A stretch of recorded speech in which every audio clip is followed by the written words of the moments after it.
25 ayat 16 sampai dengan ayat ke-29. Kejadian 35, 16 sampai 29. Lalu meninggallah Ishak, ia mati dan dikumpulkan kepada kaum leluhurnya, ia tua dan suntuk umur. Maka Esau dan Yakub, anak-anaknya itu menguburkan dia. Mari kita masuk dalam doa. Tuhan, kiranya Engkau menyertai kami dengan roh-Mu agar firman yang kami baca ini boleh memerintah umat-Mu, boleh mengisi hati kami dengan pengharapan, boleh membuat kami lebih mengerti apa yang kami punya dalam Yesus, pengharapan yang tersimpan dalam hati segenap makhluk, di dalam kesia-siaan yang mereka derita, pengharapan untuk kelepasan yang mereka dapatkan hanya di dalam Tuhan, yang menciptakan mereka, menopang hidup mereka, memimpin jalan sejarah, dan pada akhirnya menebus segala yang jahat di dalam Yesus. Sehingga kami punya masa depan, sehingga alam semesta ini punya masa depan, di mana kami boleh mengharapkan dengan yakin karena pengharapan kami tidak mengecewakan dalam Yesus. Terima kasih Tuhan, dalam nama Yesus kami berdoa. Amin. Oke, so hari ini kita baca bagian Yakub sampai lagi di Bethel. Bethel itu artinya... Bethel 3 kali. Exactly. Karena itu penting. Jadi di dalam Alkitab kalau ada yang diulang, itu berarti penting.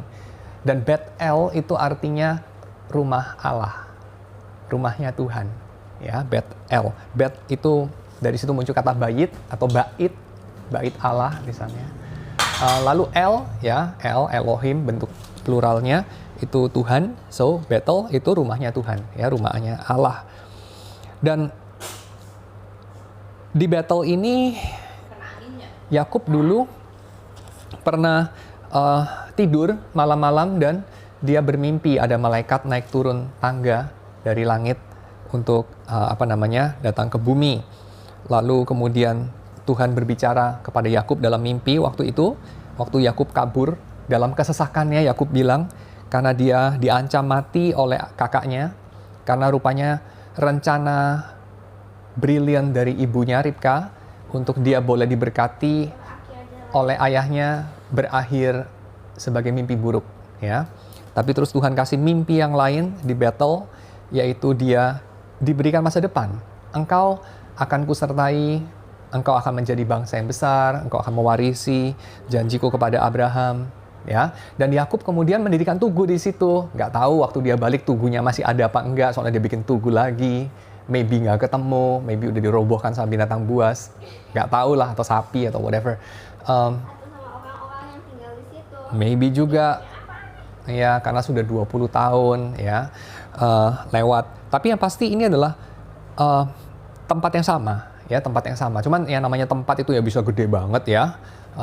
Radiusnya nggak tahu berapa kilometer, ya. Pokoknya Makanya tubuhnya nggak ketemu. mungkin tugunya nggak ketemu lagi, jadi dia bikin lagi. Tapi yang pasti dia mengenali, oke, ini tempatnya. Nggak dikasih tahu sih kita kenapa dia bisa mengenali, ya, bagaimana mengenalinya. Tapi papan nama jalan sih kayaknya nggak ada deh. Mungkin pohon, ya. Biasanya orang mengenali dari pohon sih. Ada pohon yang ini, ada gunung batu yang itu, ini sebelah selatan dari gunung yang itu, atau bukit yang itu, dan seterusnya. Atau sungai, ya, biasanya mereka mengenalinya begitu.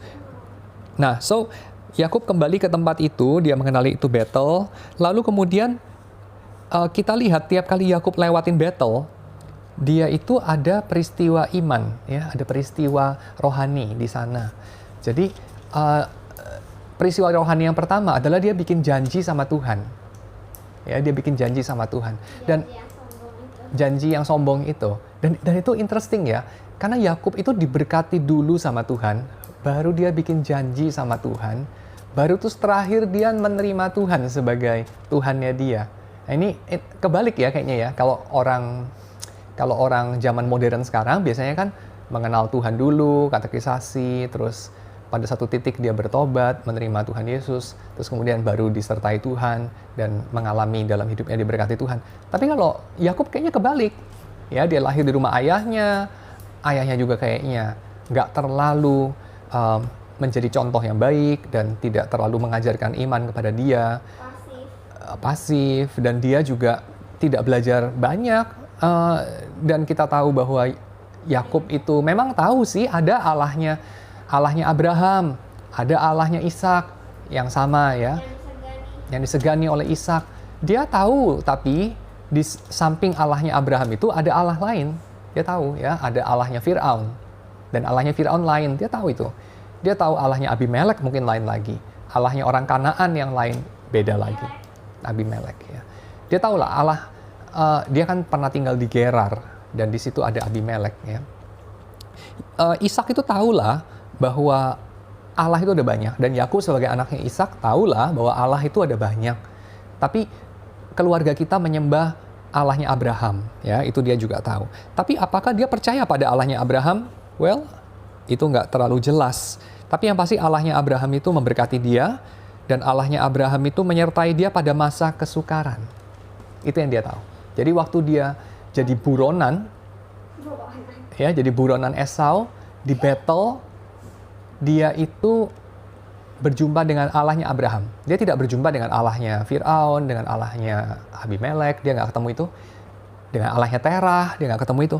Dia ketemu sama Allahnya Abraham. Dan waktu dia kembali lagi ke Betel, dia ingat lagi peristiwa itu. Dan di sini menarik, dia ingat sama janjinya. Ya, dia ingat sama janjinya.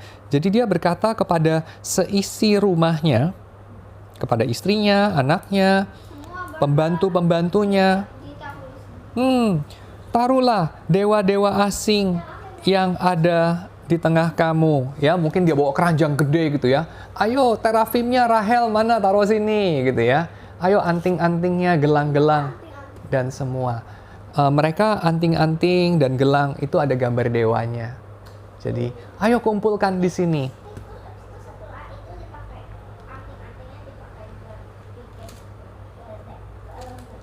Nah, itu kalau zaman Harun ya, dibikin, di-recycle jadi lembu emas, another berhala. Tapi pada zamannya si Yakub tidak, setelah dikumpulkan sama Yakub ditanam.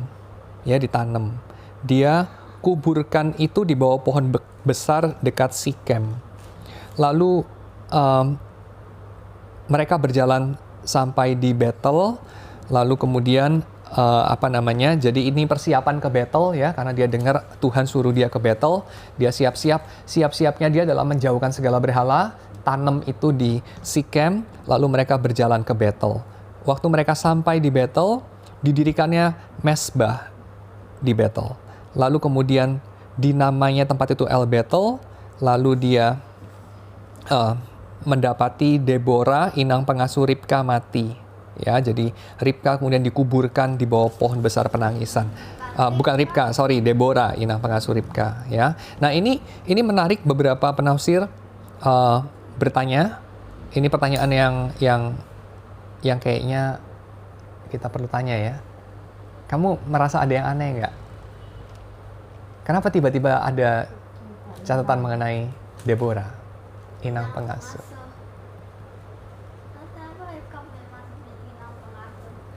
Kenapa Ribka punya inang pengasuh? Ada seorang rabi yang menjawab begini, Ribka itu punya inang pengasuh karena Ribka masih kecil waktu dibawa ke tempat yang asing. Jadi mesti ada yang menyertai, mesti ada mboknya. Ya, jadi mbok yang menyertai itu namanya Deborah. Dia lebih besar sedikit daripada Ribka.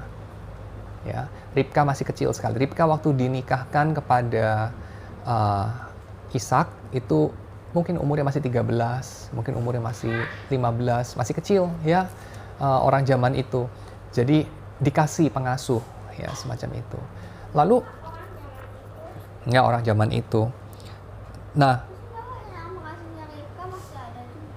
Nah, imam pengasuhnya Ribka hidup sampai tua berarti. Kalau kita hitung ya, si Yakub pada saat ini umurnya sudah 80 lebih ya, 82 waktu dia kembali dari sana. Lalu kemudian Ribka itu mamanya Yakub toh. Nah, Ribka pasti umurnya berapa? Ribka kan mandul. Lalu 10 tahun dia menikah sama Ishak, tidak punya anak. Maka kalau dia menikah sama Ishak itu paling muda 13 tahun. Dia mandul butuh itu 10 tahun lagi. Jadi dia umur 23 kira-kira dia baru punya anak si Ishak. Maka baru punya anak si Yakub ya. Jadi kalau Yakub umur 82, maka Ribka umur berapa? Kalau Yakub umur 82 pada saat ini, ya kemungkinan besar. Tambahin 2. Karena waktu dia kabur umurnya 60. Ini emangnya 2 tahun setelah dia meninggal. Kira-kira, hah? Kira-kira 105 ya. Lalu kemudian pengasuhnya, ya, pengasuhnya lebih tua lagi. Jadi si pengasuh ini orang yang sangat tua. Nah, pertanyaannya, ngapain dia ikut-ikutan sama Yakub? Kok dia bisa ada di situ? Anaknya Yakub banyak banget. Jadi dia mengasuh anaknya Yakub. Ada sebuah teori yang mengatakan begitu. Jadi karena dia itu pengasuhnya Ribka, maka dia itu merasa berkewajiban menolong cucunya Ribka juga. Menolong anak-anaknya si Rahel. Tapi kenapa anaknya Esau nggak dijaga? Iya, ini menarik. Atau mungkin ya istri-istrinya Esau orangnya ngeselin, ya kan?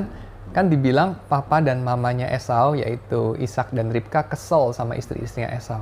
Mungkin itu, ya. Esau ngambil orang Kanaan 2 lagi. Oh, betul. Dia ambil lagi 1 orang anak Ismail. Betul. Jadi mungkin itu sebabnya. Tapi kita yang pasti nggak dikasih tahu kenapa pastinya. Mungkin Esaunya kabur sama atau mungkin si inang pengasuhnya itu dia pergi sama Yakub sebelum Esau tahu. Bisa jadi. Ada yang teori lain lagi bilang Deborah ini Deborah yang lain. Jadi namanya doang sama. Ya, orangnya lain. Kenapa? Iya, jadi inang pengasuh Ribka itu di situ adalah inang pengasuh Ribka waktu si Ribkanya udah tua. Bukan waktu dia masih kecil dulu itu. Jadi dia karena udah tua, terus dia itu butuh pengasuh waktu dia udah tua, kayak suster gitu. Lalu itu susternya dia waktu dia udah tua. Ada teori yang bilang gitu, tapi semacam begitu. Tapi itu sesuatu yang juga kayaknya sama-sama kurang menjelaskan ya. Cuman intinya ini memang bagian yang sulit untuk dijelaskan.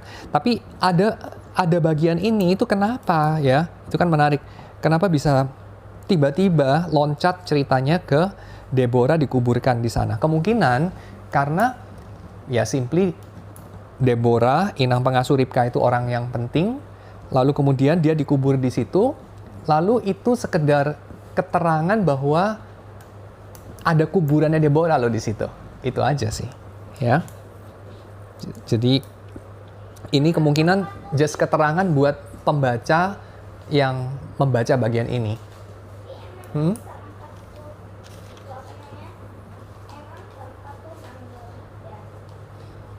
Panggil bidan. Oh iya. Mungkin bidannya ikut-ikutan rombongan mereka. Mungkin salah satu dari pembantu atau ya orang-orang rombongannya Yakub itu yang bertugas jadi bidan. Atau yang bilang, Lea anaknya banyak banget dikasih bidan. Iya. Jadi dan juga si Rahel ini kan sedang hamil ya, kelihatannya ya waktu di jalan. Jadi kemudian mungkin terus ya mereka bawa orang yang bisa membantu lah untuk bersalin. Tapi Rahel ini yang pasti diceritakan tidak sampai ke tempat tujuan, ya. Dia dikuburkan di jalan dan itu yang menarik karena kayaknya itu juga sebabnya si Deborah itu diceritakan dikuburkan di sana. Dia itu dikuburkan di mana? Di sebelah hilir Betel di bawah pohon besar dan kemudian kenapa? Pohon penangisan. Ya, karena mereka bersedih sekali waktu Deborah mati.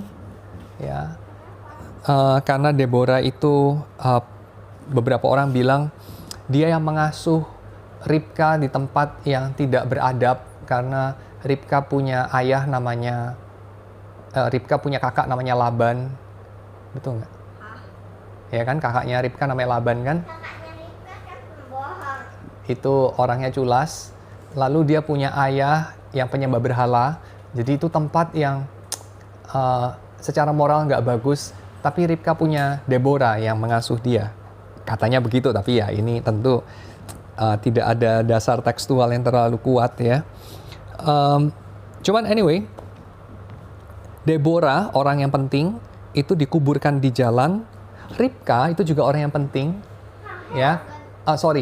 Rahel orang yang penting, dia dikuburkan juga di jalan ya.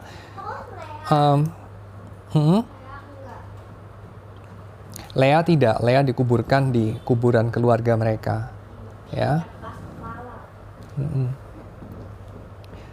Lalu menarik ya, kalau kita lihat penyebutan nama Yakub. Perhatikan dari pasal 35 ayat 1, setiap kali orang ini disebut, selalu disebut pakai nama Yakub. Allah berfirman kepada Yakub, ya, ayat 1, lalu ayat 2, berkatalah Yakub kepada seisi rumahnya. Lalu kemudian ayat 4, mereka menyerahkan kepada Yakub segala dewa asing. Yakub menanam dewa-dewa itu di bawah pohon besar dekat Sikem, ya. Anak-anak Yakub nggak dikejar. Yakub sampai di Luz. Mana lagi? Ketujuh, Yakub datang dari Padan Aram. Namamu bukan lagi Yakub melainkan Israel. Padahal kan udah diganti waktu bergumul di mana? Di Yabok. Ayat 13 dibilang lagi, lalu naiklah Allah meninggalkan Yakub. Nah, tapi waktu Tuhan berjumpa dengan Yakub di Padan Aram, ya, setelah memberkati dia dan mendeklarasikan sekali lagi namamu bukan Yakub tapi Israel, jadi itu kali kedua diulangi. Ketika Allah pergi, tetap dibilang Yakub. Kecuali ayat 21 dia dibilangnya sesudah itu pangkatmu Israel. Nah, jadi pertanyaannya, apa yang menyebabkan si Yakub ini kemudian sama penulis diubah penyebutannya sekarang jadi Israel? Rasanya jawabannya itu, yaitu dia tiba di tempat yang berikutnya setelah kematian istri yang dikasihinya, yaitu Rahel. Ya, dia tiba di tempat berikutnya. Jadi ada penyebutan bahwa dia itu adalah sekarang patriarknya, digambarkan sebagai patriarknya atau ayah daripada Israel. Ya. Lalu kemudian anak-anak lelaki Yakub yang 12 itu disebutkan ini ya namanya. Lalu Yakub sampai kepada Ishak di Mamre. Dia dibilang Yakub lagi. Dibilangnya Yakub lagi, betul. Dan menarik di sini bahwa ayahnya itu tidak dikatakan ngomong lagi. Jadi setelah puluhan tahun mereka nggak ketemu, terus mereka ketemu lagi kan? Di pasal ke-35 ayat 27. Nggak dibilang dia berlari-lari mendapatkan Yakub atau dia apalagi begitu ya, itu lebih nggak dibilang lagi. Dia juga nggak dibilang bertangis-tangisan, berpeluk-pelukan sama Yakub kayak waktu Yusuf ketemu lagi sama saudara-saudaranya, atau kayak Esau sama Yakub ketemu lagi bertangis-tangisan. Enggak loh. Just dibilang, ya mereka ketemu, lalu ayahnya mati, gitu aja. Jadi sepertinya kata-kata terakhir Ishak itu dia memberkati Yakub untuk kedua kalinya. Dan pada saat itu dia ditipu juga ya, karena Yakub bilangnya mau cari istri. Padahal sebenarnya apa? Mau kabur. Serem di sini. Aku bisa mati di sini. Tapi bilangnya cari istri. Papa nggak mau kan nanti punya mantu kayak perempuan-perempuan Kanaan itu. Iya tuh nyebelin gitu ya. Cari istri tempatnya baik ya. Padahal mau kabur gitu ya. Habis itu digambarkan oleh penulis dia bisu. Ya. Tapi dia nggak dibilang bisu sih. Cuman nggak ada suaranya. Ya. Kata-katanya nggak dicatat. Sementara itu dia bilang, aku mau makan. Iya, juga nggak dibilang dia minta makan ya, nggak dibilang. Jadi simply karakter Ishak itu mendem, di mute ya. Kalau di Zoom itu bilangnya di mute dia, mic-nya. Sama sih penulis. Sampai kemudian dia exit dari panggung ya. Meninggallah Ishak, dia mati dan dikumpulkan kepada kaum leluhurnya. Ia tua dan suntuk umur. Maka Esau dan Yakub anak-anaknya menguburkan dia. Tapi kematian dari Ishak itu menarik ya. Kematian dari Ishak itu menghasilkan sesuatu yang lebih baik, lebih indah daripada perasaan Ishak bahwa dia mau mati. Waktu Ishak dengan perasaan sendiri mengira dia sudah dekat umurnya, lalu dia berpikir bahwa dia akan exit dengan glorious, ya, glorious exit. Beberapa orang itu merencanakan glorious exit. Dia mati habis makan. Mungkin dia merencanakan glorious exitnya adalah aku makan yang terakhir, udah makan enak-enak, ku berkati anakku, sudah itu glorious exit. Nggak exit, nggak mati-mati sampai 20 tahun lebih. Ya. Dia matinya. Tapi exit yang sebetulnya, glory yang sebetulnya, yang disebut glorious exit, bukan dia rencananya berhasil, anak yang dia mau angkat di atas anak yang lain. Memang terjadi begitu? Bukan, Tuhan tidak menyetujui itu. Yang Tuhan setujui adalah ketika Ishak mati, mereka berdua berdamai. Mereka berdua bertemu lagi dan menguburkan ayahnya. Itu yang dikehendaki Tuhan. Yang tidak dikehendaki Tuhan adalah rencana Ishak bahwa setelah dia makan dan minum dan memberkati anaknya yang dia kasihi yaitu Esau, lalu dia mati dan dia menjadikan Yakub sebagai hambanya Esau. Itu tidak dikehendaki Tuhan. Itu tapi yang dikehendaki Ribka juga tidak Tuhan tidak Tuhan berkati. Yang dikehendaki Ribka adalah Yakub yang kemudian diberkati oleh Ishak ayahnya untuk menjadi tuan atas Esau. Itu yang dikehendaki oleh Ribka. Ya, jadi Ishak kepengen Esau memimpin Yakub, Yakub menjadi hamba Esau. Ribka menginginkan sebaliknya. Yakub yang memimpin, Esau menjadi hambanya Yakub. Tuhan tidak mau dua-dua. Apa yang Tuhan mau? Esau dan Yakub tidak ada jadi tuan, tidak jadi hamba. Keduanya menjadi bangsa yang besar. Itu yang Tuhan mau. Ya? Esau jadi bangsa Edom. Ya sih, memang akhirnya jadi musuhnya Israel dan seterusnya. Tapi yang pasti dua-duanya ini pada saat menguburkan ayahnya, ketika ayahnya betulan mati, mereka menguburkannya dengan damai. Ya, jadi cerita kita hari ini ditandai dengan banyak kubur mengubur ya. Jadi yang pertama yang dikubur apa? Berhala. Ya kan, yang pertama dikubur berhala. Masa lalu ya, Tuhan mati, Tuhan dikubur, tapi Tuhan yang palsu. Ya, jadi yang pertama dikubur Tuhan yang T-nya kecil, ya, Tuhan-Tuhan yang palsu dikubur. Yang kedua yang mati adalah masa lalu juga, Deborah. Deborah itu mewakili hal yang baik karena dia mengasuh Ribka. Deborah dikubur. Ribka nggak diceritakan ya dikuburnya. Yang kedua yang mati siapa? Yang ketiga Rahel. Rahel itu juga mewakili masa muda Yakub. Tiap kali dia lihat Rahel, zaman itu nggak ada foto sih ya, nggak tahu dia simpan apa, mungkin bajunya Rahel. Tiap kali dia lihat bajunya Rahel, atau lebih baik mungkin ini, tiap kali dia lihat exactly, Yusuf dan Benyamin, dia ingat Rahel, dia ingat masa mudanya. Dilukis, tapi nggak begitu yakin sih tradisi itu ada di tengah Israel. Tapi oke, anyway, dia lihat anak-anaknya Rahel, yaitu Yusuf dan Benyamin, dan dia ingat Rahel. Tapi Rahel dia kuburkan juga di jalan. Ya, lalu terakhir yang dikuburkan itu adalah si Ishak sendiri. Ya, jadi ada 4 peristiwa penguburan di sini. Kenapa? Iya, dan memang biasanya ya kematian itu mengakhiri satu babak toledot di dalam kitab Kejadian. Masih ingat Kejadian ini kan dibagi-bagi berdasarkan toledot gitu ya. Jadi toledot itu apa? Riwayat, silsilah. Nah ini toledot daripada Ishak itu diakhiri di sini, ya, yaitu apa? Ishaknya dikuburkan.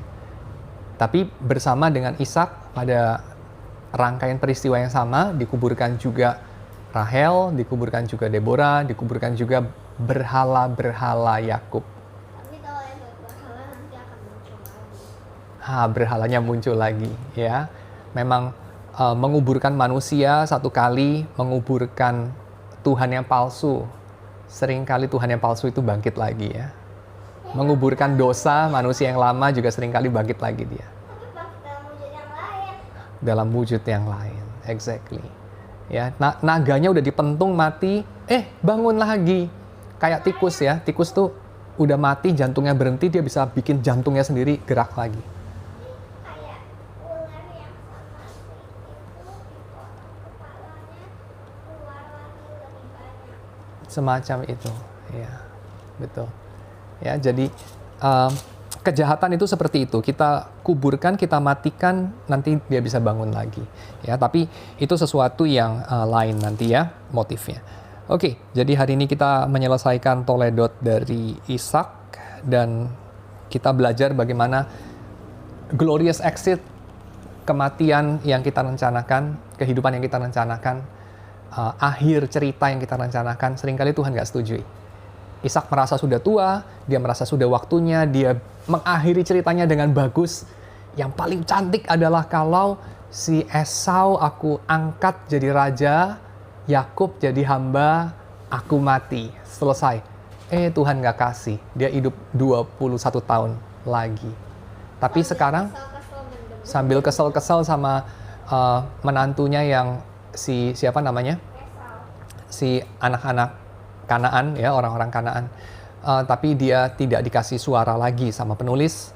Lalu kemudian exitnya yang beneran glorious terjadi, yaitu kematian dia mempersatukan Esau dan Yakub. Ya, itu yang beneran glorious, yang luput dari penilaian manusia. Manusia berdosa tidak menilai itu berharga.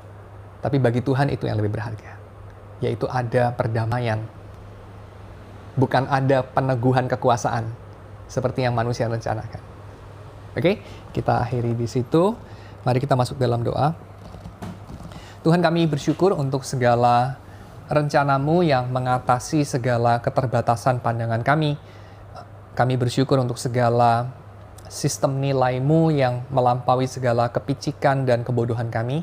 Kami bersyukur untuk segala kekuasaanmu yang melampaui segala intrik dan juga strategi kami yang terlihat seperti mainan anak-anak di matamu. Kami bersyukur ya Tuhan untuk segala kejutan-kejutan di dalam sejarah, di dalam kehidupan.